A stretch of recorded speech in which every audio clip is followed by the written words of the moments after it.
Welcome everyone, this is Prince Sanjay. पिछले lecture video में हम लोग देखे थे रूट्स के ऊपर कुछ हाइलाइट्स। इस लेक्चर वीडियो में देखेंगे कि एक इक्वेशन और आइडेंटिटी में क्या फर्क होता है। आपने अगर छोटे क्लासेस में पढ़ाई की होगी, मतलब क्लास 9th और 10th में आपने अगर पढ़ा होगा, तो वहां पर एक चीज आपने देखा होगा, क्या? Sine square x plus cos square x equal to 1। Sine square x plus cos square x equal to 1। इसका मतलब क्या है? इसका मतलब ये है कि एक्स की जगह पर हम कोई भी वैल्यू रखे, मतलब मान लेते हैं 30 डिग्री रख दिए, मतलब sine square 30 plus cos square 30, इसका वैल्यू क्या आने वाला है 1। इसी तरह अगर एक्स की जगह पर हम 60 डिग्री रखें, मतलब sine square 60 plus cos square 60, तो वो भी हमारा क्या आएगा 1। कोई भी वैल्यू मान लेते हैं हम 0.5 रखे हैं, तो sine square 0.5 plus cos square 0.5, इसका भी वैल्यू क्या आएगा हमारा 1। मतलब इसे x का सभी वैल्यू सेटिस्फाई कर रहा है। मतलब x की जगह पे आप कुछ भी रख दो, 33.333 या 5.666, कुछ भी रख दो, sine square x plus cos square x का वैल्यू क्या आएगा हमारा 1। मतलब satisfy by all values of x। तो इसे हम क्या कहेंगे? आइडेंटिटी। और ये एक ट्रिग्नोमेट्रिक रेशियो में है, तो इसे हम ट्रिग्नोमेट्रिक आइडेंटिटी भी बोल सकते हैं। इसे हम ट्रिग्नोमेट्रिक आइडेंटिटी भी बोल सकते हैं, लेकिन यहां पर फिलहाल इसे हम सिर्फ एक आइडेंटिटी बोल रहे हैं, मतलब satisfy by all values of x. लेकिन आपने क्वाड्रेटिक में देखा होगा या फिर क्यूबिक में देखा होगा, इरेज करेंगे इसे।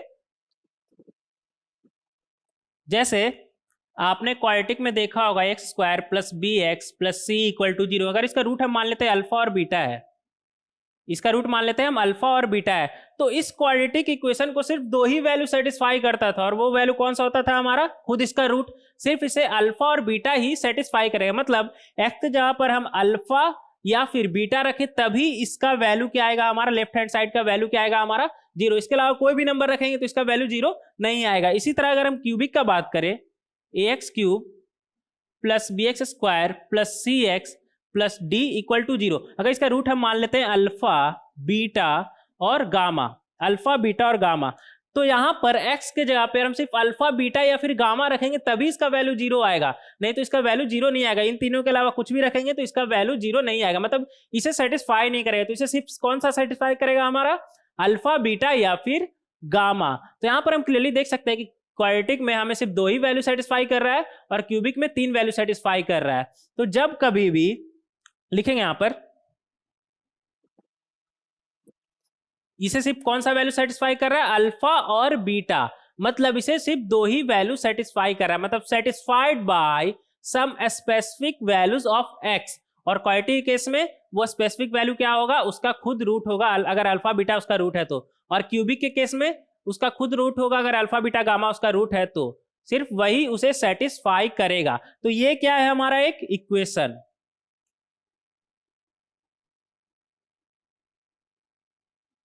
ये क्या है हमारा? एक equation satisfied by only 2 values of x. और वो वैल्यूज क्या है? खुद इसका रूट अल्फा और बीटा। तो यहां पर लिखिएगा, an equation is satisfied by some specific values of variable called roots, but an identity is satisfied by all values of x of domain. Domain कहने का क्या मतलब है यहां पर? देखेंगे यहां पर आपने छोटे क्लासेस में, फिर अगेन मैं कह रहा हूं, आपने छोटे क्लासेस में पढ़ाई किया होगा, तो वहां पर भी आपने देखा होगा 1 plus tan square x equal to sec square x, या फिर 11th-12th में भी आपने देखा होगा इसे ट्रिग्नोमेट्रिक रेशियोज में, 1 plus tan square x equal to sec square x. ये क्या है हमारा? एक आइडेंटिटी है। क्यों? क्योंकि x का सभी वैल्यू इसे सेटिस्फाई करेगा। लेकिन यहां पर ध्यान रखना है कि यहां पर x का वैल्यू सिर्फ हम वही रखेंगे जो इसका डोमेन में होगा, डोमेन के अलावा नहीं रखेंगे यहां पर वैल्यू।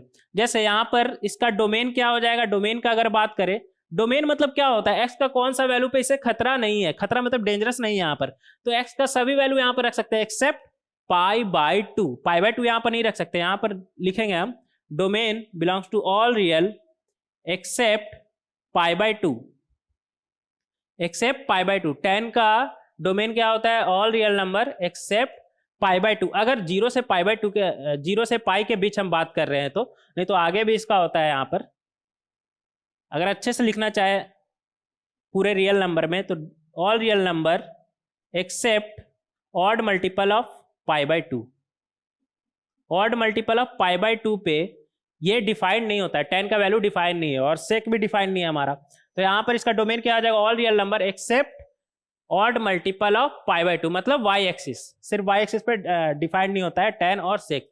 तो यहाँ पर आइडेंटिटी कहने का क्या मतलब, satisfy by all value of x of domain. Domain में तो रहना चाहिए, अब डोमेन में नहीं आप उसे रख रहे, जो चीज रख ही नहीं सकते उस पर हम बात ही नहीं करेंगे। तो डोमेन में हमेशा हम बात करेंगे all values of x of domain. आगे देखेंगे, इरेज करेंगे इसे। अब मान लीजिए आपका एक दोस्त है, आपका एक दोस्त है जो बोल रहा है कि इसका रूट अल्फा बीटा और गामा है, लेकिन आपको तो पता है क्वाड्रेटिक का ज्यादा ज्यादा कितना रूट आ सकता है, 2 ही रूट आ सकता है। तो ये फिर तीसरा रूट आया कहां से? आपका अगर दोस्त बोल रहा है कि इसका 3 रूट है, अल्फा बीटा और गामा, नाम देते हैं इसका। मान लिया अल्फा का वैल्यू है 1, बीटा का वैल्यू 2 है और गामा का वैल्यू 3 है। तो आपका दोस्त बोल रहा है इसका 3 रूट है, 1, 2 और 3। तो यहां पर सिर्फ 2 ही केसेस, 2 ही पॉसिबिलिटीज हो सकता है। पहला, या तो आपका दोस्त झूठ बोल रहा है, जिसका ज्यादा चांस है, या तो आपका दोस्त झूठ बोल रहा है। दूसरा कि ये क्वाड्रेटिक हो ही ना, क्योंकि अगर ये क्वाड्रेटिक हुआ तो हमें पता है इसका ज्यादा से ज्यादा 2 ही रूट आ सकता है, 3 तो आ ही नहीं सकता। और आपका बोल रहा है नहीं, आपका दोस्त बोल रहा है नहीं इसका 3 रूट है, इसे 3 वैल्यू सेटिस्फाई कर रहा है। तो पहला, या तो झूठ बोल रहा है वो। दूसरा कि ये क्वाड्रेटिक हो ही ना। अब क्वाड्रेटिक हो ही ना, ये कैसे हो सकता है? X square plus B x plus c, हमेशा हमने पढ़ा है कि ये कैसा है, क्वाड्रेटिक एक्सप्रेशन है। लेकिन ये क्वाड्रेटिक एक्सप्रेशन तभी होता था जब एक्स स्क्वायर का कोएफिशिएंट 0 ना हो, मतलब ए एक्स स्क्वायर का कोएफिशिएंट मतलब ए नॉन जीरो हो। अगर ए का वैल्यू 0 हो गया तो ये फिर क्वाड्रेटिक रहेगा ही नहीं। ए का वैल्यू अगर 0 हो गया तो ये फिर क्वाड्रेटिक रहा ही नहीं। लेकिन अभी भी एक प्रॉब्लम है, अगर ए का वैल्यू 0 हो गया तो ये वाला टर्म तो गायब हो जाएगा, बचेगा क्या, बी एक्स प्लस सी। बी एक्स प्लस सी क्या है, एक लीनियर एक्सप्रेशन है, और लीनियर का भी हमारा ज्यादा ज्यादा कितना रूट आ सकता है, 1। लेकिन आपका दोस्त बोल रहा है कि नहीं, इसे 1, 2 और 3 सेटिस्फाई करने से 3 रूट है, ये तीनों इसे सेटिस्फाई कर रहा है। ये भी पॉसिबल नहीं है, क्योंकि लीनियर का ज्यादा ज्यादा कितना रूट हो सकता है, 1। तो दूसरा पॉसिबिलिटी क्या है, ये लीनियर भी ना हो। अब ये लीनियर कब नहीं होगा, जब खुद बी ही 0 हो जाए, मतलब एक्स का कोएफिशिएंट हमारा क्या हो जाए, 0। एक्स का कोएफिशिएंट क्या हो जाए हमारा, 0। लेकिन अगर ए और बी दोनों 0 हो गया तो फिर क्या बचा हमारे पास, सी इक्वल टू 0। अब सी इक्वल टू 0 तभी हो सकता है जब खुद सी ही 0 हो जाए। कब हो सकता है, जब खुद सी ही हमारा 0 हो जाए। तो आपका दोस्त जब बोल रहा है कि इसे वैल्यू 1, 2 और 3 सेटिस्फाई कर रहा है, मतलब 3 वैल्यू इसे सेटिस्फाई कर रहा है, तो ऐसा तभी पॉसिबल है जब खुद ए, बी और सी हमारा 0 हो जाए। मतलब ना ही ये क्वाड्रेटिक है, ना ही ये लीनियर है। ये फिर क्या बन गया हमारा, एक आइडेंटिटी।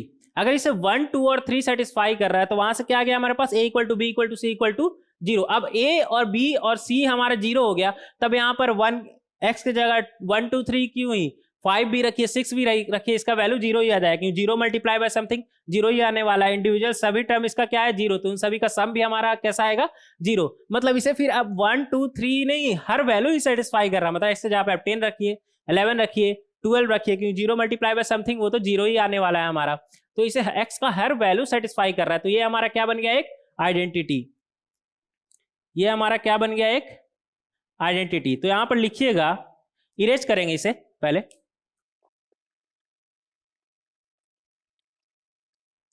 लिखिएगा यहां पर, if a quadratic have more than 2 roots, if a quadratic have more than 2 roots, then it is an identity, hence it will be satisfied by all values of x, and for this a equal to b equal to c equal to 0। अगर कोई एक quadratic को 2 से ज्यादा value से satisfy कर रहा है तो वो फिर एक क्या है, हमारा आइडेंटिटी। और जब आइडेंटिटी बन गया तो इसके लिए कंडीशन क्या हो गया हमारा, a equal to B equal to C equal to 0। जब ए बी सी हमारा तीनों 0 हो जाए किसी क्वाड्रेटिक में, तो वो हमारा क्या है, उसे हम बोल सकते हैं कि वो एक आइडेंटिटी है, फिर उसे x का हर वैल्यू सेटिस्फाई कर रहा है। आगे देखेंगे, यहां पर एक क्वेश्चन देखेंगे, जैसे इस क्वेश्चन में आप देखिएगा, इस क्वेश्चन में आपसे क्या बोल रहा है, find the value of p for which एक इक्वेशन दिया हुआ है हमें, true for any value of x belongs to r, x belongs to r। इसका मतलब क्या है, हमें यहाँ पर वो p का वैल्यू फाइंड करना है जिसके लिए ये इक्वेशन हमारा ट्रू है for any value of x belongs to r। ऐसा तभी हो सकता है जब ये for any value of x belongs to r कहने का क्या मतलब है, फिर ये तो आइडेंटिटी हो गया, मतलब इसका सभी वैल्यू से सेटिस्फाई कर रहा है, तो फिर ये क्या हो गया, हमारा आइडेंटिटी हो गया। तो जब इसे हम ओपन करेंगे, मतलब यहाँ पर इक्वेशन को ओपन करके सबको एक तरफ लाएंगे, तो ये हमारा कुछ क्वाड्रेटिक जैसा बनेगा। और हमें पता है कि ये आइडेंटिटी तब होगा जब एक्स स्क्वायर का कोफिशिएंट, एक्स का कोफिशिएंट और कांस्टेंट टर्म हमारा क्या हो जाए, जीरो। तो उन सभी को अगर हम जीरो करेंगे और उसे सॉल्व करेंगे तो वहां से हमारे पास p का वैल्यू क्या निकल के आएगा, 1। तो इस तरह से हम p का वैल्यू इस क्वेश्चन में फाइंड आउट कर सकते हैं। करना क्या था, इसे हम ओपन करेंगे और फिर वहां से एक्स स्क्वायर, एक्स और constant x coefficient, x square का कोफिशिएंट, एक्स का कोफिशिएंट और कांस्टेंट टर्म तीनों को जीरो कर देंगे और वहां से जो p का वैल्यू निकल के आएगा वही हमारा रिक्वायर्ड वैल्यू ऑफ p होगा। तो यहां पर हम देख सकते हैं p का वैल्यू क्या आ रहा है हमारा, 1। नेक्स्ट क्वेश्चन देखेंगे, इस क्वेश्चन को देखेंगे। इस क्वेश्चन में हमें क्या करना है, प्रूफ करना है कि ये जो इक्वेशन लेफ्ट हैंड साइड है उसका वैल्यू क्या है हमारा, 1 for any value of x belongs to r। हमें क्या प्रूफ करना है कि जो इस लेफ्ट हैंड साइड हमारा लिखा हुआ है उसका वैल्यू क्या है, 1 for any value of x belongs to r। इसे दूसरे तरीका से हम ये कह सकते हैं कि जो लेफ्ट हैंड साइड लिखा हुआ और 1 को इस तरफ ले आए, तो इसका जो लेफ्ट हैंड साइड जो हमारा अब हो गया उसका वैल्यू क्या है, 0 for any value of x belongs to r। अगर यहाँ पर आप ओपन करेंगे इसे तो ये एक तरह से हमारा लेफ्ट हैंड साइड क्या बन रहा है, क्वाड्रेटिक। लेफ्ट हैंड साइड क्या बन रहा है हमारा, क्वाड्रेटिक। और हमें प्रूफ करना है कि ये true for any value of x belongs to r। लेकिन क्वाड्रेटिक का तो ज्यादा से ज्यादा 2 ही रूट आता है, मतलब हमें इसे क्या प्रूफ करना है कि ये एक आइडेंटिटी है, सब वैल्यू से सेटिस्फाई कर रहा है। क्या मतलब है कि ये एक हमारा आइडेंटिटी है, मतलब इसे हमें प्रूफ करना है कि ये एक हमारा आइडेंटिटी है। तो यहाँ पर आप अगर लेफ्ट हैंड साइड को अच्छे से ऑब्जर्व करें तो यहाँ पर x के जगह पर अगर हम a रखें तो लेफ्ट हैंड साइड का वैल्यू क्या हो जा रहा है हमारा, 0। इसी तरह अगर हम लेफ्ट हैंड साइड b रखें तो लेफ्ट हैंड साइड का वैल्यू क्या आ जा रहा है हमारा, 0। इसी तरह लेफ्ट हैंड साइड अगर हम c रखें, x के जगह पर c रखें तो वैल्यू क्या आ जा रहा है हमारा, 0। मतलब x equal to a, x equal to b और x इक्वल टू c, ये तीनों इसे सेटिस्फाई कर रहा है। लेकिन क्वाड्रेटिक को तो ज्यादा से ज्यादा 2 ही वैल्यू सेटिस्फाई कर सकता है जो उसका रूट्स हो, लेकिन यहाँ पर कितना सेटिस्फाई कर रहा है, 3। मतलब ये क्या है हमारा, एक आइडेंटिटी। तो यहाँ पर लिखिएगा hence it is an identity. तो इस तरह से हम इसे प्रूफ कर सकते हैं। अब आइडेंटिटी है तो ये true for any value of x proof हो चुका ऑलरेडी। आइडेंटिटी है तो अपने आप आइडेंटिटी कहता है कि true for any value of x of domain. तो इस तरह से हम इसे प्रूफ कर सकते हैं। नेक्स्ट लेक्चर वीडियो में देखेंगे कि अगर हमारे पास 2 क्वाड्रेटिक इक्वेशन दिया हुआ है, a1x square plus b1x plus c1 equal to 0, या और दूसरा दिया हुआ है a2x square plus b2x plus c2 equal to 0, तो इन दोनों के बीच कहीं कोई कॉमन रूट तो नहीं हो सकता। उन दोनों के बीच एक कॉमन रूट हो सकता है इन दोनों के बीच 2 कॉमन रूट हो सकता है उन दोनों के बीच कॉमन रूट हो ही नहीं। तो ये हम देखेंगे नेक्स्ट लेक्चर वीडियो में। मिलते हैं नेक्स्ट लेक्चर वीडियो में। Thank you.